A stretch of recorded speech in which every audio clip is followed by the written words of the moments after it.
Welcome to the Front 7 podcast right here on YouTube. I am your host, Money Mike, with a special report here. It's not really breaking news at this point, but I did want to talk about it a little bit here in regards to what it means for the Minnesota Vikings season coming up. Earlier today, Teddy Bridgewater, non-contact injury, suffered a gruesome knee injury is what it is being described as. And for the Vikings, this is the worst thing that could happen. Coming off a year where they were in the playoffs, they had overtook the Green Bay Packers, who had long held that division, sitting atop the perch of the NFC North. And the Vikings were able to knock them off in Week 17 last year and win the division. And it seemed after that, heading into this year, there was a lot of potential this year. The Vikings were going to be heading to the right direction. Mike Zimmer was the right coach to lead them into that right direction. And now here we are, just 2 weeks away, folks, from the start of the regular season. And now it seems that their season is done before it can even begin. Adam Schefter reports that it is a torn ACL and a dislocated knee. And he did also suffer some structural damage as well. Terrible injury for Teddy Bridgewater. I really hope he does heal up and get better soon. Hate to see this happen to such a young quarterback. He was drafted 2 years ago in the 2014 NFL Draft. The Vikings jumped up to ensure that the Texans could not get him and potentially land both Jadeveon Clowney and Teddy Bridgewater with their top 2 picks. And so the Vikings jumped up to get him. And it did seem like I said, everything was heading to the right direction. But now with this injury, it's kind of going to throw everything off course a bit for the Vikings. They do, and especially for this year, they are opening up that new stadium this year. And to be without Teddy Bridgewater, when they open the stadium to the NFL in the regular season, such a shame. I mean, for the Vikings, yes, they got Adrian Peterson, but look, folks, the way the NFL has structured the rules nowadays, you live and die by the quarterback. For the Vikings, they don't have much options after Bridgewater. They have Sean Hill, but he's a 38-year-old journey veteran who, at this point, wouldn't seem to offer a whole lot in terms of trying to replace Teddy Bridgewater and what Bridgewater brings to the table. You can't replace that. I mean, all you have to do is look back at the game against the Chargers last week, where he juked out a defender. I mean, the way he did, the play was so good. And it just seemed like Bridgewater was going to be in a, I don't know, I'm trying to word this right. He would have been on his way to becoming a superstar quarterback this year. I really believe that he would have been able to take the next step. But here we are. It's been derailed for another year. And it's so familiar to the Vikings. This is what the whole irony in this is. Dante Culpepper back in 2005 suffered a very similar fate. He suffered a knee injury, and he wasn't the same afterwards. Now, the thing is, luckily for Bridgewater, there is no nerve damage. So that is great news coming out of this. I mean, from what I was reading before I started recording here, it did seem like it was a whole lot worse than whole lot worse. I mean, teammates were disturbed. According to Ian Rappaport, this is what he said about what the players' reactions were.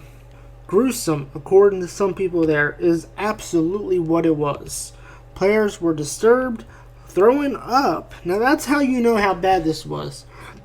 His own Vikings teammates were throwing up. I mean, there must have been like some kind of bone popped out, or I don't know. I'm trying to think of how gruesome this had to be for players to be throwing up. I mean, not wanting to see, looking away as quickly as possible. Even though, okay, I guess even though he did kind of exaggerate that, but still. Point being is that this is a terrible injury for the Minnesota Vikings. Terrible for Teddy Bridgewater, who is now going to suffer a huge downfall heading into his third season. Hopefully he can recover next year in what would be his fourth NFL season.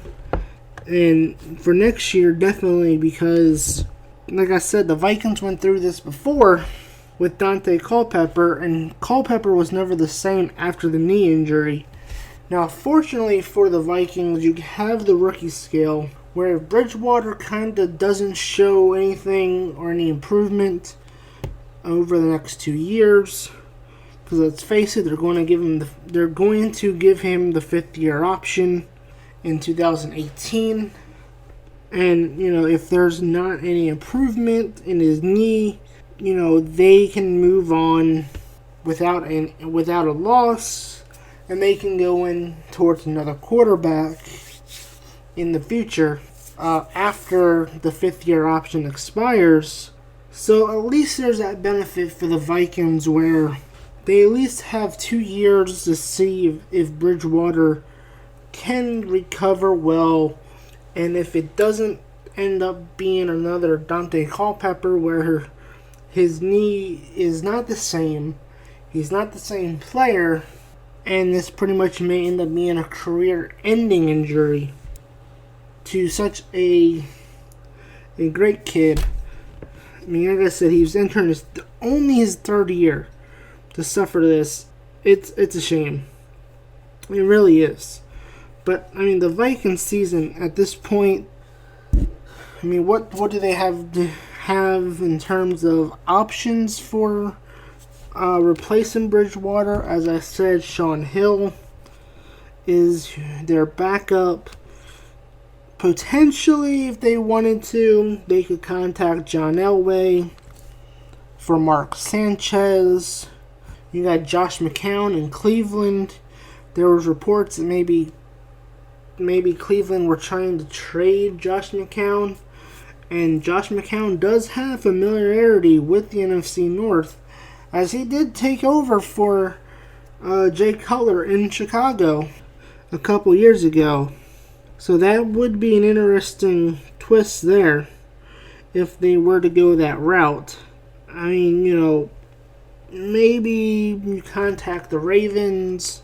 Ryan Mallett played very well down for them last year. I mean, despite the fact that the Ravens were so beat up last year, Ryan Mallett came in, was able to lead them to a huge win over the Steelers, played very well. So maybe try to trade for him. And I said Mark Sanchez, maybe Mike Glennon in Tampa Bay.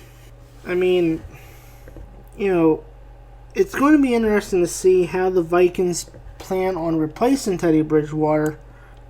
Mike Zimmer has said, Vikings head coach Mike Zimmer has said that they will find a way. We're not going to stick our heads in the sand. We're not looking for excuses. We have some great football players on this team. Figure out how to win football games. This is about the team. This isn't about a one-man deal. This is about the team, said Zimmer. We have a good team. We have a good defensive team. Our defensive line is much better.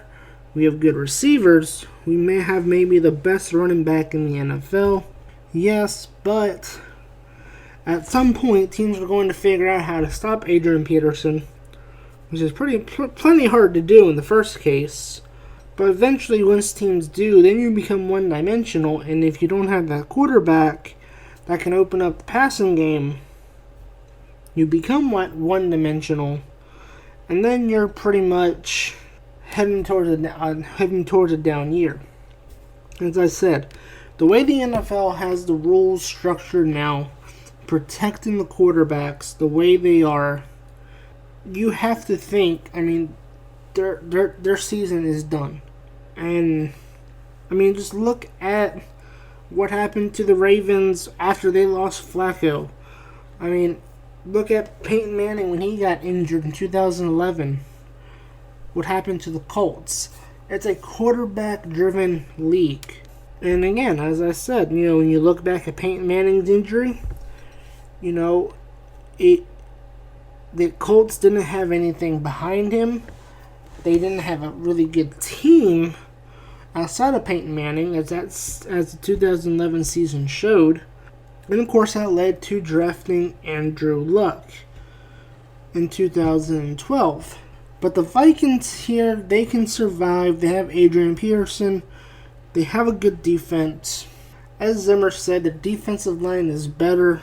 And I really thought that the team, really with Bridgewater, with his progress and everything, were going to be a better team than they were last year. But now you kind of have to question, how does this shake up the NFC playoff picture now? As I think the Vikings were penciled in potential NFC North winners again. That they could have been able to win the division 2 years in a row. But now, I think this opens up the window for the Chicago Bears to overtake the Green Bay Packers. Detroit's going to need another year or two. But you look at the Bears, I think this is going to be the one chance that John Fox and company in Chicago have to overtake the Green Bay Packers. I really think that they were going to have a struggle trying to stay competitive with the Packers and the Vikings. But now the Vikings' season potentially is done. And now the Bears have this great opportunity in front of them. And as the NFL season goes, it's a lot of what-ifs that end up shaping up how the entire story of the 2016 NFL season plays out. And this is just another chapter right here in how this whole entire injury just changes the NFC playoff picture. It's going to be interesting to see. I hate it for Teddy Bridgewater. Again, I hope he has a speedy recovery. I know torn ACLs, they're not hard. They're not really easy to recover from. But again, I wish him a very speedy recovery.